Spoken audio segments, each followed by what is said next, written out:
doigts pleins de poulet. Tu as les mains pleines de poulet.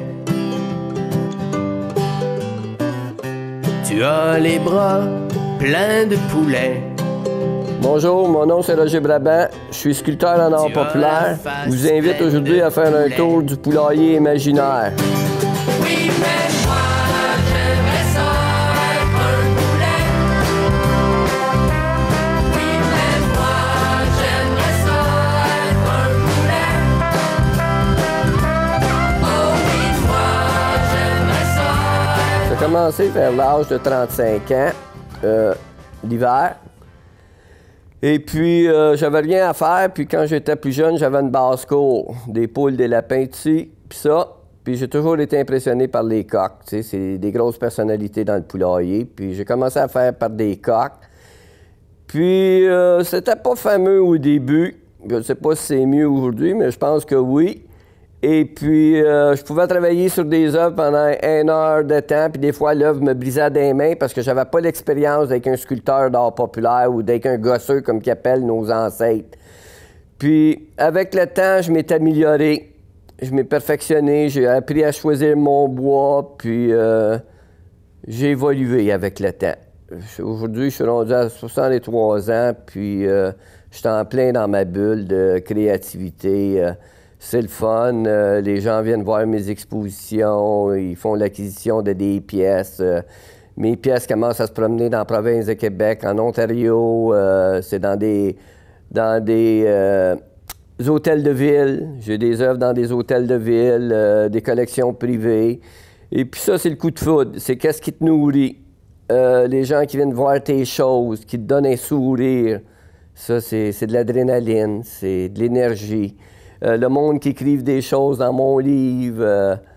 Je commence à me promener pas mal, puis je suis dans une grosse bulle de créativité dernièrement, là, puis nos ancêtres, ils gossaient l'hiver, parce que dans l'ancien temps, il n'y avait pas de radio, pas de télévision. Quand la journée était finie, le grand-père ou le père de famille allait dans sa boutique, il allumait son poêle à bois, puis il prenait son canif, il gossait une vache, une poule. Le quotidien de ces jours-là, parce qu'il n'y avait pas de journaux. Oui, le journal, mais il se rendait-tu dans le fond du rang. Et puis, il gossait le quotidien du jour, ou de la semaine, ou de l'année. L'homme fort du village, la vache, la poule, comme que je dis. Mais aujourd'hui, on a tout. On a tout. On crée de tout. T'sais, on a les médias, les radios, on a tout. Mais moi, quand je fais mes œuvres, il n'y a aucune musique, il n'y a rien. Je vais dans mon atelier, je suis dans ma bulle. Je gosse un coq, je vais le gosser, puis je vais le regarder, puis je vais penser, puis ça sort toujours plus fort que ce que je pense. Là, Puis au moment présent, au Québec, il y a un gros éveil. Ça se réveille, là. Il y a beaucoup de jeunes gosseux, sculpteurs, qui est promoteur, qui font des belles choses. Il y en a en Gaspésie. J'ai mon ami Pascal Lériopel en Gaspésie. J'ai mon ami Jérôme Lisotte dans le bas du fleuve. J'ai mon ami Bruno Champagne de Québec. Il y a des grands sculpteurs qui s'en viennent, qui prennent la relève, mais on fait nos expéditions différemment de 1800 tranquille, 1900 de bonheur. Aujourd'hui, on crée à notre manière. On a plus que le quotidien. T'sais. Moi, mes sculptures sont faites à partir d'un mot du quotidien ou d'une personnalité. Ou des fois, je prends un morceau de bois puis je vais faire une œuvre. Elle n'a pas de titre quand je la commence, puis quand que je finis, elle a un titre, tu sais. Elle a une personnalité. J'ai donné un âme. Je vais y créer son âme, tu sais. Puis moi, toutes mes œuvres sont faites à partir de matériaux ancestraux. Des fois, ça peut être un plancher d'une vieille maison de 1800 quelque chose, ou c'est des bâtisses de ferme que je récupère et que je vais garder les matériaux pour faire mes œuvres. Parce que c'est du recyclage, oui, mais je pourrais aller acheter des matériaux neufs, mais ça n'a pas un âme. Quand tu prends un morceau de bois de 200 ans, ça a un âme. C'est là où j'en suis rendu, tu sais, c'est de faire connaître le poulailler imaginaire, tu sais. Les portes se rouvrent pour moi dernièrement, c'est le fun, je travaille fort, mais j'ai du plaisir à faire la création. Puis dernièrement, j'ai un type que, parce qu'on a un fan club au poulailler imaginaire, hein, il y a beaucoup de monde qui nous suivent, puis il y a un type dernièrement qui m'a demandé d'y faire un coq. Puis c'est un coq, c'est un monsieur qui était marché le Compostelle.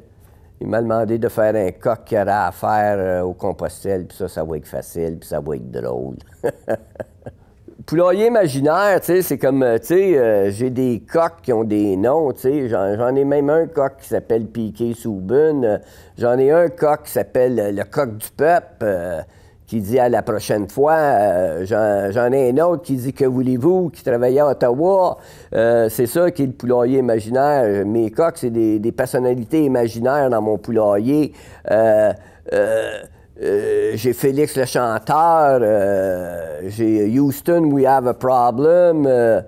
Dernièrement, j'ai fait un œuvre, Lindbergh, qui représente, j'ai sorti de ma zone de confort, j'ai reproduit un œuvre qui a affaire à la chanson de Robert Charlebois et Louise Forestier en 1968, qui s'appelle Lindbergh. J'ai voulu que je crée un Charlebois, puis une Louise Forestier, puis ça, c'est de sortir de ma zone de confort. J'évolue différemment. J'ai fait Fiche le camp. C'est une petite fille de 7 ans qui me dit un jour, il faudrait que ton père ait acheté un de mes coqs. Puis elle me dit, il faudrait que tu fasses un poisson dans un avion. J'ai dit oui. J'ai dit, je vais en faire un. Puis j'ai dit, on va l'appeler Fiche le camp. Une petite fille de 8 ans qui m'a donné une commande. Tu sais, merveilleux, tu sais. C'est ça qui nourrit le poulailler imaginaire, tu sais. Puis c'est une petite micro-société. Dernièrement, j'ai fait... je commence à faire des bonhommes, là. Des personnages. C'est ça que c'est.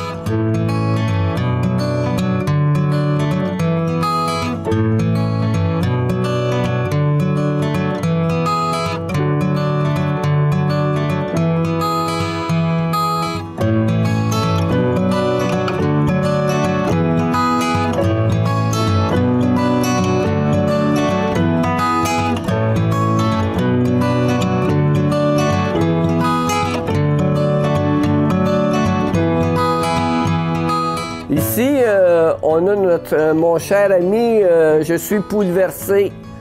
Lui, c'est un petit peu de critique sociale. Je pensais pas que d'un jour qu'il y aurait quelqu'un de critique sociale dans le poulailler imaginaire.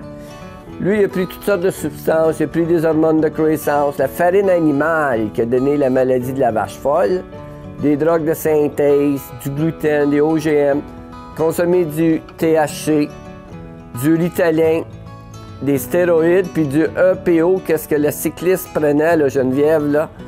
Et puis du Ritalin, Viagra. Puis dernièrement, il a développé une dernière maladie, je pense qu'il finit avec TDHA. Il y a un petit sac site pour, je sais pas trop quoi, là, mais il y a un petit sac, vous pouvez imaginer qu'est-ce qu'il fait avec ça. C'est que je suis pas Didier à temps plein parce que moi, j'ai été paysagiste à mon compte pendant 30 ans et l'hiver, c'est des périodes mortes. Et puis c'est comme ça que ça a commencé parce que nos ancêtres faisaient ça dans les périodes mortes de l'hiver. Ils ne pouvaient pas faire ça dans le temps des semences, dans le temps des récoltes parce qu'il fallait qu'ils travaillent toute l'année pour se nourrir l'hiver. Moi, j'ai commencé comme ça dans les périodes creuses de l'hiver que je ne travaillais pas. Et puis ça en est devenu une passion. Puis là, j'ai une piqûre extrême. Surtout quand je vois les jeunes sculpteurs qu'on a dans la province de Québec, tu sais, qui viennent on est partout, là, nous, là, tu sais, on est partout au Québec, là. Qu'est-ce qu'on fait, nous? C'est pas du... Tu sais, en Gaspésie, il n'y a plus de boutique de sculpteurs d'art populaire parce que tout vient de la Chine. Made in China. Puis en arrière, il marqué Gaspé, mais c'était fait en industrie en Chine, tu sais. On commence à donner une vitrine aux sculpteurs parce qu'il y a des événements qui se passent, des festivals qui se passent pour nous faire reconnaître. Il y a des livres que M. Adrien Lavasseur a écrits sur les sculpteurs d'art populaire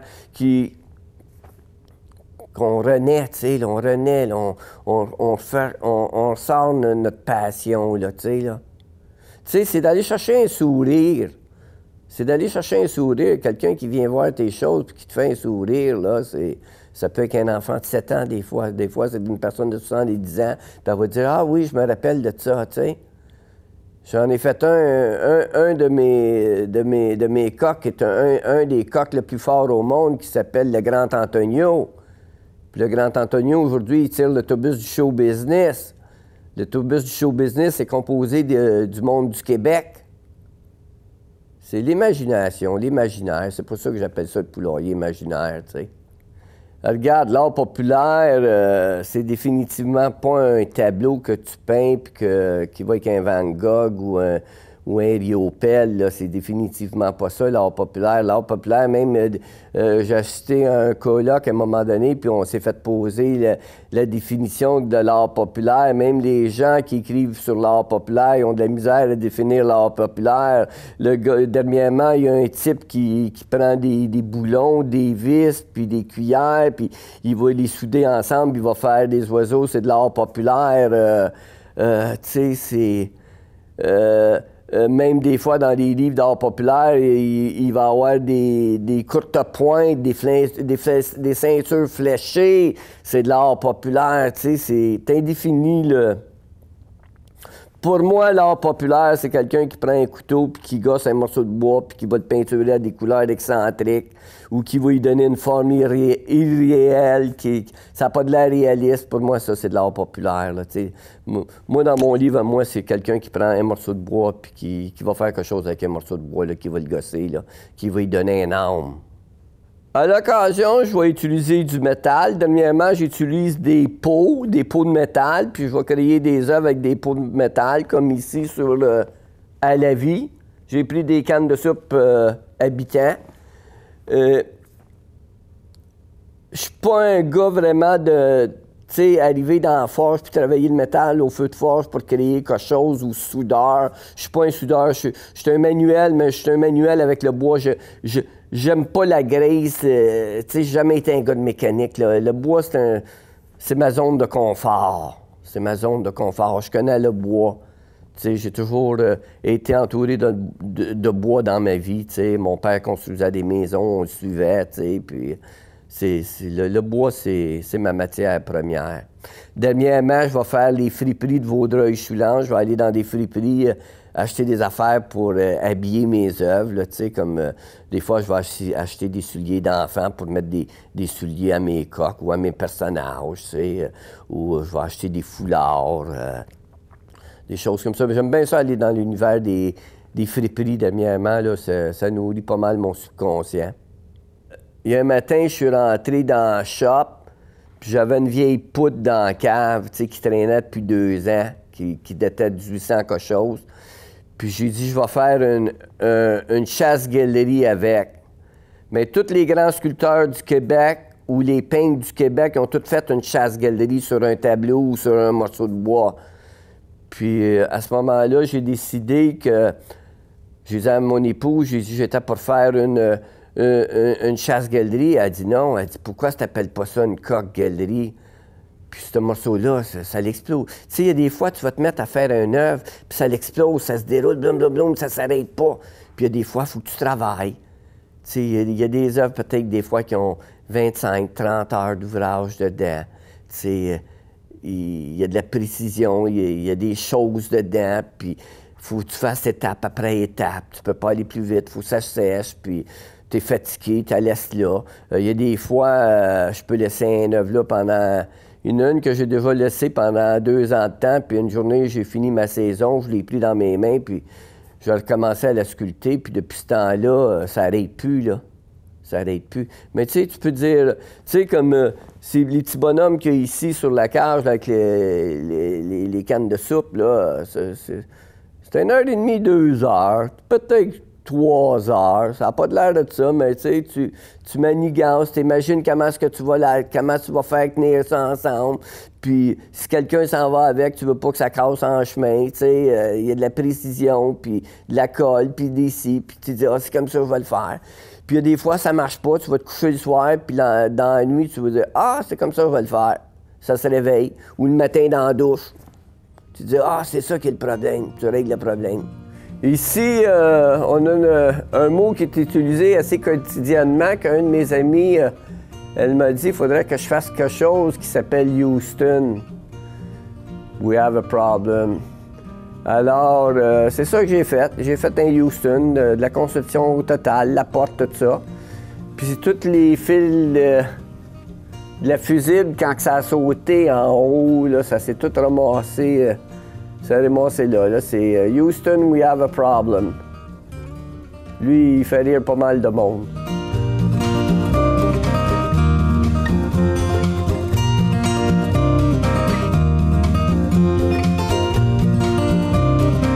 C'est bien souvent, les œuvres vont se vendre comme, tu sais, il y a deux activités qui se passent au Québec. Il y a le Festival d'art populaire qui est à Saint-Ulrich de Matane. Et il y a le Festival des Gosseux qui se passe à Québec, à Mézeray. Les collectionneurs viennent dans ces endroits-là, puis c'est là qu'ils voient tes œuvres, puis ils sont des collectionneurs, c'est là qu'ils vont acquérir tes œuvres. Ou des fois, c'est du monde de tous les jours, là, tu sais, là, veut dire, comme à côté de toi, là, en arrière de toi, mademoiselle Bernadette, là, ma bernache que j'ai faite dernièrement, il y a une dame qui est arrivée ici, puis c'était son coup de foudre, tu sais. C'est comme ça que les choses se promènent. Mais il commence à avoir un petit peu de collectionneurs qui récoltent mes choses, là. C'est le fun, là. C'est un petit velours. C'est là qu'est notre source, là, tu sais, là, la petite tape dans le dos, là, qui dit « Hey, c'est formidable, c'est beau. » Tu sais, les écritures que le monde te font dans ton livre, là, tu sais, là, c'est... Tu sais, j'aurais toujours des commentaires négatifs ou, tu sais, je serais peut-être plus là, tu sais, là. Tu sais? Moi, quand j'ai commencé à l'âge de 35 ans, le monde a commencé à me dire « Tu devrais les vendre, tout ça. » Je dis « Ah, voyons donc. » Puis avec le temps, je m'ai perfectionné. Oui, j'en vends. Oui, j'en donne à des amis. Puis il y en a, je ne suis pas capable de vendre, que je garde pour moi-même. C'est ma collection privée. C'est comme ça. Moi, j'essaie d'être protecteur de nos racines québécoises. Les gosses. Un gosseux, c'est les racines du Québec. C'était le bonhomme en bas de la Gaspésie qui gossait la scène de la pêche. Il y a des morceaux qui ont été faits dans les années 30-40, que c'est un sculpteur du bas de la Gaspésie qui gossait la scène du quotidien qui se passait quand elle a récolté le poisson, puis comment il l'apprêtait sur le bord de la mer. Moi, tu sais, il y en a nos ancêtres préservaient ces scènes-là, puis aujourd'hui, il y a des collectionneurs, puis il y a des musées qui ont ces pièces-là, parce que c'est les origines du Québec qui sont sur bois, tu sais, puis qui ont été sculptés, qui sont dans des musées Charlevoix, Québec, partout. Moi, je le fais comme ça aussi. J'essaie de préserver les racines, tu sais. J'essaie d'utiliser le moins possible des mots anglais. J'en ai qu'un dans le poulailler imaginaire qui s'appelle « Houston, we have a problem », mais ça se dit toujours en anglais, ce mot-là, vraiment. Puis c'est un ami qui m'a dit un jour, elle dit « Faudrait que tu fasses quelque chose sur Houston », puis j'en ai fait un, puis... Mais j'essaie de garder les racines québécoises, là, tu sais, là. Puis le transmettre à ma manière, tu sais. Il y a des gens âgés qui viennent des fois, puis qu'est-ce qu'ils me partagent? C'est incroyable. C'est beau. Ça te nourrit. T'entends des belles histoires, tu sais.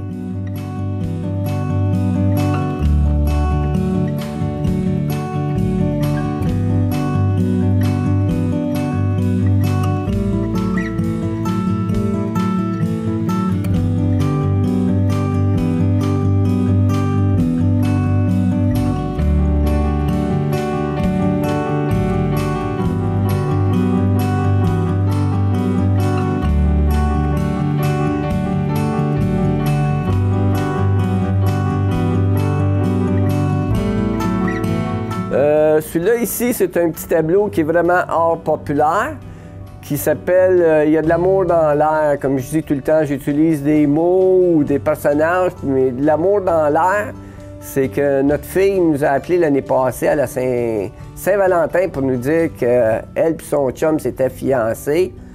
Puis alors, j'ai décidé de leur donner ce petit tableau-là en cadeau. C'est vraiment art populaire parce que, regarde, les couleurs sont irréelles. Lui, il a une nez turquoise, des petits cœurs qui sortent de partout. Ils ont perdu leur couleur tellement qu'ils sont en amour. C'est un de mes tableaux favoris. C'est un que j'aime beaucoup. Puis il va rester dans la famille, c'est ma fille qui l'a.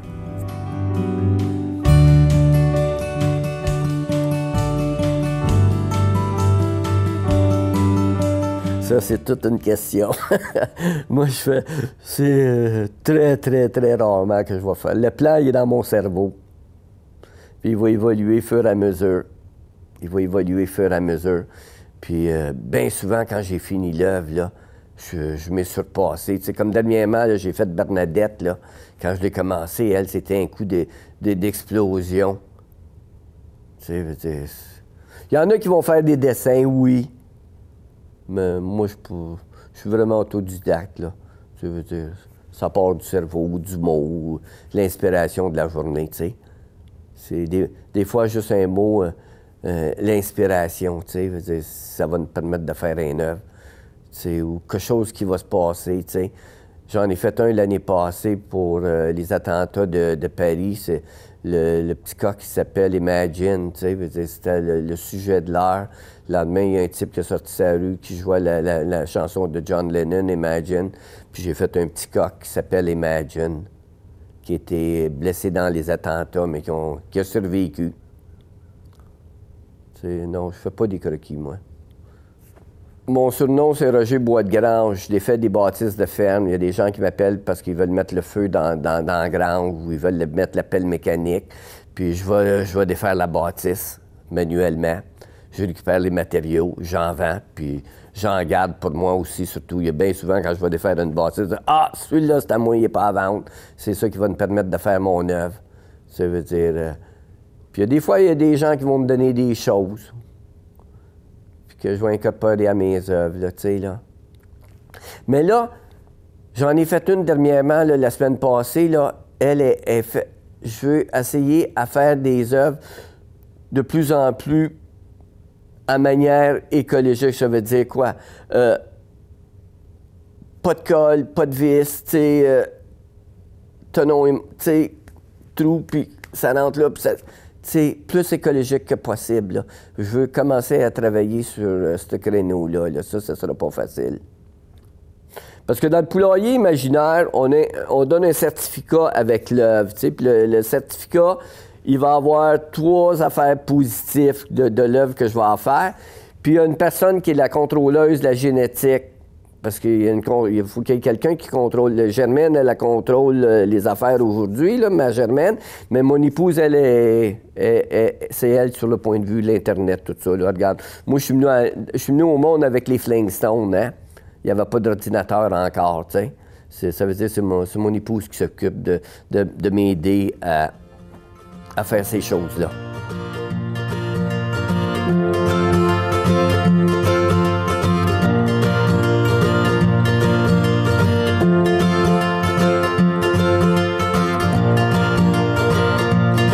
Ici, c'est une des œuvres que j'ai faites pour l'événement de la bibliothèque pour mon exposition. Ça s'appelle « À la vie ». C'est tous des personnages, des oiseaux qui sont dans une cage qui emmenaient les poussins anciennement à l'encan. Puis dernièrement, je suis arrivé ici un matin, puis c'était pas mal tout affolé les personnages qui étaient là-dedans parce qu'il y en a un qui s'est introduit ici dans la nuit qui s'appelle Trompé. C'est un oiseau avec les ailes bleues, blanc, rouge. Et il est venu avec sa conjointe qui s'appelle Trompette. Puis là, les oiseaux sont tous pas mal affolés. Ils veulent tous sortir de là pour se sauver. Je sais pas pourquoi tout d'un coup. Tu sais, c'est comme le sujet du jour, Trompé puis Trompette. Mais ils peuvent pas sortir parce qu'au pied, il y a un renard. Puis s'ils sautent en bas, ils vont être mangés par le renard. C'est ça qui se passe avec cette œuvre-là. Puis il y a le fermier, puis la fermière qui sont là aussi. C'est des œuvres qui sont faites récemment. Et on a notre cher ami ici qui n'en croit pas ses yeux, E.T., qui surveille qu'est-ce qui se passe. Puis une nouvelle œuvre qui est très beau dernièrement qui s'appelle La Girouette. Ça, c'est un autre style que je fais dernièrement.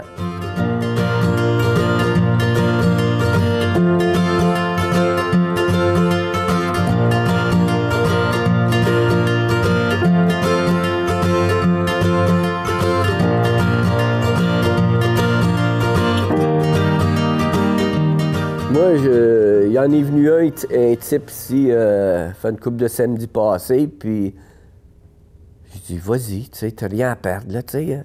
Il y a un ami qui passe son garage, j'ai dit, va-t'en là, puis Brett, gosse, imagine, imagine, tu sais, veux dire, tu peux pas arrêter ton cerveau d'imaginer. Tu sais, veux dire, le gars, il a de l'imagination, j'ai dit, vas-y, fallait, tu sais. Veux dire, t'encourages. Tu sais, c'est comme tout dans la vie, hein? Il y a des journées faciles, puis il y a des journées moins faciles. Puis c'est comme ça dans la création aussi, tu sais. Qu'est-ce qui est le plus dur, c'est d'absorber les critiques des fois. Bien, il faut que tu passes par-dessus ça. Moi, je suis pas là pour leur donner des critiques, je suis là pour leur donner des points positifs, tu sais. C'est beau, continue. Lâche pas. Tu vas être capable. Avec le temps. Un de mes mots favoris dernièrement, avec le temps. Ah ouais, tu sais, il y a des fois que je vais faire un œuvre puis je vais me mettre à rire, tu sais. Quand j'ai fait la Germaine, tu sais, Germaine avec un béret écossais puis des bigoudis sur la tête, une sacoche puis des bijoux, puis ses souliers, c'est des cannes de sardines, tu sais. Quand tu fais des œuvres, des fois, tu mets des affaires ou tu vas dans une friperie dans le comté de Vaudreuil-Soulanges, tu achètes quelque chose, tu sais, tu dis ça va servir à faire telle affaire, tu sais, L'année prochaine, j'ai un laissez-passer pour... c'était un rêve c'était un rêve de venir à bout de rentrer dans cette porte-là. Je vais avoir mon admission au musée de Vaudreuil. Le poulailler imaginaire s'en va au musée de Vaudreuil. Tu sais, moi, j'ai jamais pensé, quand j'ai commencé à l'âge de 35 ans, que mon poulailler se ramasserait dans des bibliothèques, dans des maisons de culture, dans des événements. Là, j'ai une porte qui se rouvre pour le musée de Vaudreuil, que je suis très fier, que c'était un honneur pour moi d'aller exposer au musée. J'ai exposé l'été passé à la Maison de la culture d'Armand-Vaillancourt à Kamouraska, qui était formidable. Et puis, je tape à d'autres portes, puis c'est pas plus facile en art populaire qu'un artiste avec un tableau sur le mur. Il y a des critiques, puis il y a du monde qui pointe du doigt, puis c'est pas trop facile d'ouvrir les portes, mais regarde, faut que tu fonces, faut que tu sais, faut que tu persistes. Tu as le cœur plein de poulet,